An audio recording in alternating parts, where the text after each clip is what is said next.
Another criticism, a raw criticism from Cgtn. Look.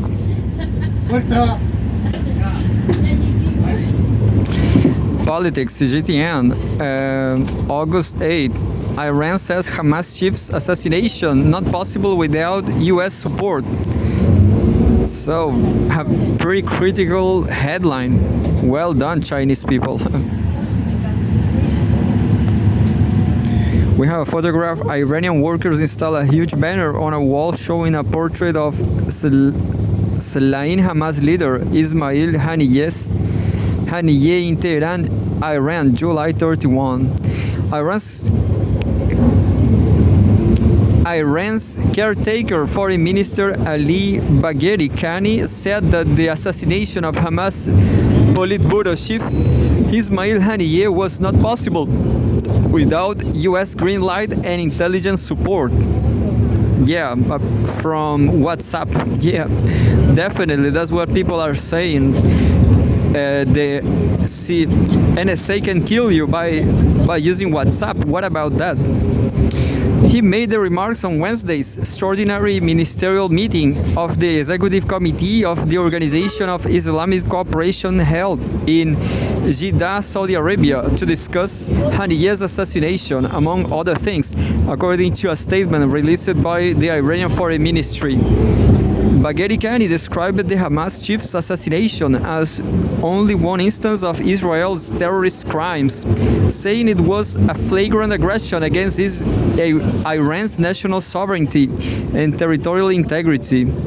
He called on the UN Security Council to hold Israel accountable for such violations and bring those responsible to trial and punishment. Bagheri Kani said the U.S. responsibility as Israel's main supporter should not be overlooked in the heinous crime, those whose perpetration was not possible without the U.S. green light and intelligence support. He said, in the absence of any appropriate action by the UN Security Council, Iran had no other alternative but to use its inherent right to legitimate self-defense in the face of Israel's aggression.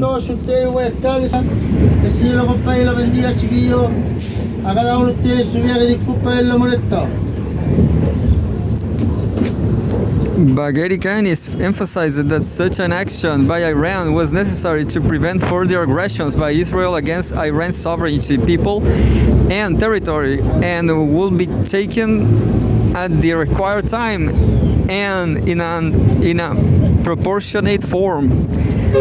Haniyeh, who had been invited to attend Iranian President Masoud Pezeshkian's swearing-in ceremony, was killed along his bodyguard in the early hours of July 31 when their residence in Tehran was hit. Iran accused Israel of carrying out the attack and vowed a harsh and painful response, Xinhua news agency. But as Al Jazeera posted yesterday, looks like Iran will not destroy Israel. Who knows what they are going to do. Another from Cgtn, look.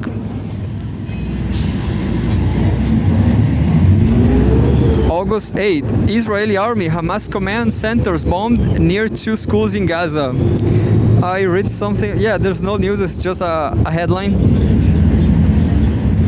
This is just a fact.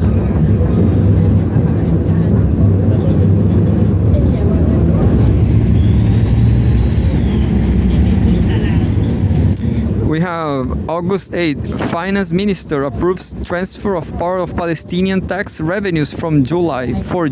What? Didn't understand that.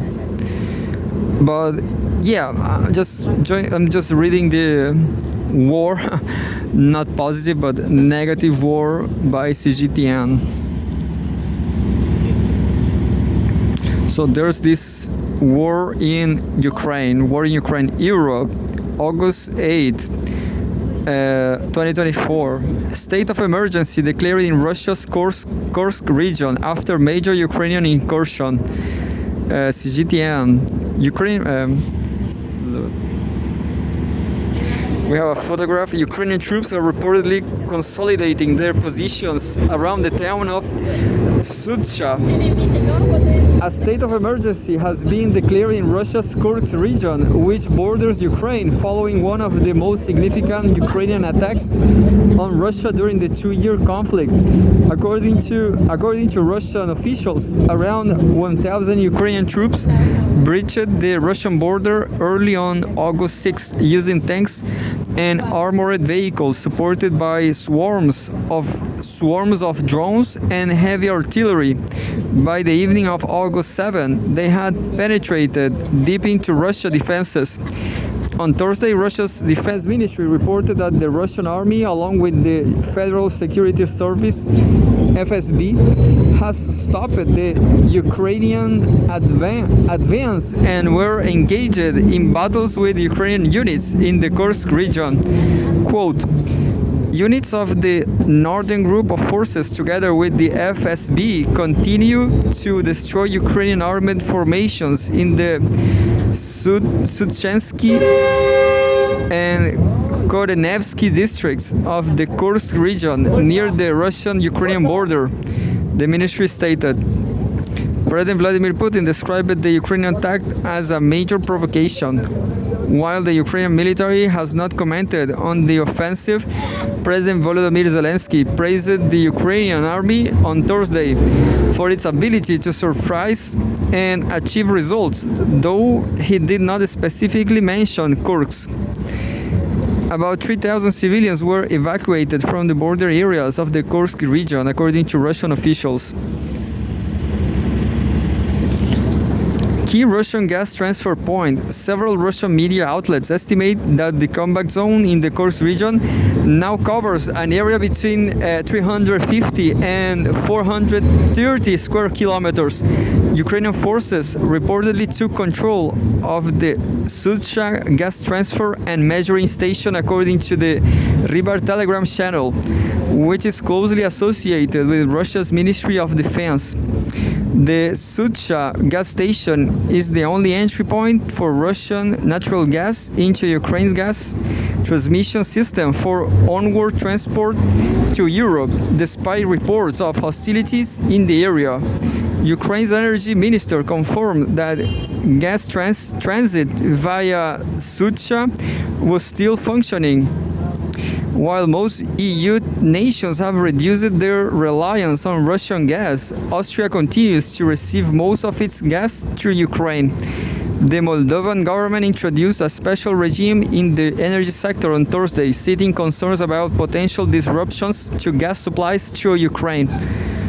Moscow Railways reported their temporary closure of stations at Sudzha, Korenevo,